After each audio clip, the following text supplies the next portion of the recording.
Hello. Welcome to the short lesson about obtuse, acute, and right angles. Let's begin. Most angles that you'll encounter will either be right, acute, or obtuse angles. All right angles must be a 90-degree angle. 90-degree angles basically look like an L when you see them. However, they have to have a little box in them, demonstrating that they are a right angle. You cannot assume that just any L-looking angle without a little box at its vertex is a right angle. It always has to have that little box at the vertex before you can say, oh, that's a right angle.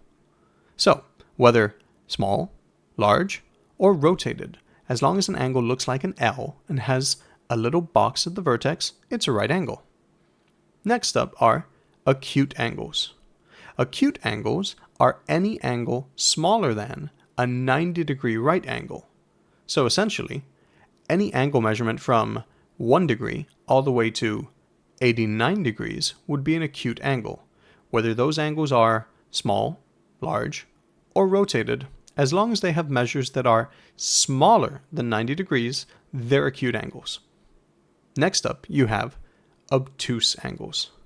Obtuse angles are larger than 90 degrees, but smaller than 180 degrees. So, any angle measurement from 91 degrees to 179 degrees qualifies as obtuse. So, whether large, small, or rotated, if an angle is larger than 90 degrees, but smaller than 180 degrees, it's obtuse. And there you have it.